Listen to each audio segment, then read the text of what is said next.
up with an empty barbell on your bench and you touch your chest and you're all the way up here, that's what it should look like for all of your working sets. If you are starting to come down, you stop short, you either know if you touch the chest or you didn't. If you start stopping short, then that rep doesn't count. You need to start thinking, you need to get that range of motion. So again, if you feel like you went super heavy last week and you're like, oh, even if I go back to 95%, it was probably a little bit heavier, just tone it back even just a little bit further to make sure you can get those that range of motion out for your reps. This is the range of motion. We actually notice, as coaches notice a lot on your back squat day. Yeah. People will be like, no, I just want to throw on more. But if you don't have the range, then you're not progressing there. But if you have the range when you're going lighter, you have the range when you're going heavier. Yeah. It doesn't change. You don't all of a sudden be like, oh no, my body can't handle that. It's purely just the fact that it's too heavy. And so that's not what's going to progress your strength long term. Right? Your ego feels great in that moment, but it doesn't actually progress it. More is not better. So this is another one as well. It doesn't seem like a large amount of volume. You're not going to be super sore after squat day like you are after a normal leg day. Right? We don't have the same amount of reps and the amount of volume through each muscle. That's okay. More is not better when you're talking about central nervous system fatigue. So we are fatiguing and we need to recover. If you do a lot more, you make it harder to recover by the time you come back and do another big lift. Now in this week, you've got back squatting and deadlifting. They're two big movements that need a lot of recovery. If you are then smashing a lot of other volume on the side, the next week you might be okay. The following week you're probably going to start getting this accumulative fatigue that you can't recover from, and then we're going to regress quicker. So don't get caught up in, like some days, there'll be some days where, again, I'll just use Marcus because I know he'll be going heavy on some lifts. He might walk out of the gym and he's just done 3 sets of 5. By the time he gets to his warm-up sets and then gets his set, rests, gets his set, there'll be, especially towards the end, when there's 5 sets of 3, it takes longer with the rest. You may only walk out after doing that. That's okay. That's a solid session. You don't need anything else from there during this block. And I think women struggle with that more yeah. than men. Yeah. And you need to get in your mind that this is the long term. We're thinking bigger picture. You've just smashed a solid hour session where you've lifted heavy and you've needed that recovery. So that won't be every day, but there'll be a couple of the bigger movements. Might be week 7 and 8 that you notice that a bit more because all of a sudden you've headed into uncharted territory. You haven't lifted that heavy before, so your central nervous system hasn't dealt with that before. So, and I know I've talked to women that I don't think I even did much today. You did, okay, and I think that's where we'll keep reminding you. And your heart rate doesn't need to be through the roof. You don't need to have that to have a good session. That being sweaty and that feels good, and the endorphins are flowing, but that doesn't mean it was a good session.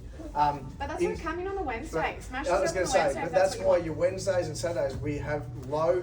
So you might actually feel a bit more like today. I'll just say, so who trained today, the heart rate was up. But yeah, so your heart rate might feel up, but that's very low central nervous system fatigue, right, doing those sort of sessions. So you'll definitely have those days. But on those Wednesdays and Saturdays, there's other weight movements as well, but it's just lower neural fatigue in those sessions, and you'll still get your heart rate up. In saying that, because now I know you're all thinking, I'm just going to walk out after that every day. For the first 4 weeks, I guarantee you'll probably get through the next phase, which, like I said earlier, is very similar to what we do. You'll just superset some movements, and a bit of assistance work is good. So I'm not saying don't do anything else. I'm just saying don't get caught up on trying to do too much additional work. The last one was just, this one here, be patient. Don't add too much weight to the bar. If you are genuinely feeling like, you know what, I've just done 2 weeks of this and it definitely feels too light, hit us up and we will come and adjust your weight accordingly if that's the case. Because like we said, we don't have an exact science starting point. Ideally, I'd have you for 26 weeks of this training block, and then during that time, you're all going to regress, so you can all start really light. But we know we've only got 8 weeks, so if we need to, we'll adjust your weights there. But don't get caught up on going too hard too early, because if you regress in week 3, then you kind of have missed the window. It's like you really need to start that whole movement again just to get the movement pattern again. So just be patient. Patience is, I really stress patience. All right, lots of information. Any questions?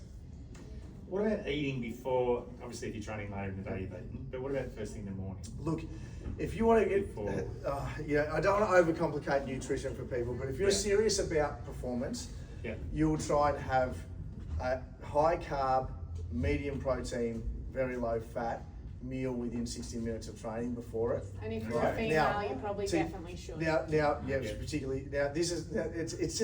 It's just how our bodies function. Now, I'll give you an example of a meal you get out, right?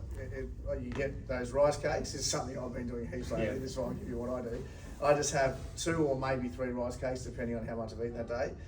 A banana cut up in little pieces and honey on top of that, right? And then I might have either half a protein bar or something just to get some protein in, right? That has that meal has essentially about about 40 grams of carbohydrates, really simple carbs that get into the system quickly, and about 1 gram of fat in that whole thing, right? So our body then goes into our blood sugar rises a little bit, we're ready to train, right? And it gives we've got readily available energy to train. Post workout, that's essentially you can have a full meal. We want balanced protein, carbs and fat. You definitely, but again, more carbs. So some carbs get demonized, right? Carbs, you need carbs. I mean, I could be here all day preaching about this, but to synthesize the protein in your body, you need carbohydrates. So all this protein you eat, if you have no carbs, you struggle to actually break it down as effectively as you can. Carbs are also the building block of energy within our body. So our glycogen stores that are stored in our muscles and our liver and our blood, and our glucose that's a part of that as well, is all carbohydrates. And so when we're fueling our muscles, it's carbs. So around training times, that's the most important time to have carbs. So if people don't like to have a lot of carbs, that's okay. Some people, I feel better on a higher fat, lower carb diet, but around training, I definitely have carbohydrates. Well, and the rest for women, we definitely shouldn't train fasted. You should definitely try to eat before and you there's train. actually, Men, you've got a little bit more leniency, but you should still eat. What if you're not eat as much as you can? train yourself, I think you will Just feel have like a tiny it. little But bit. if you had a rice cake with half a carrot and some honey, it's really, it's so small.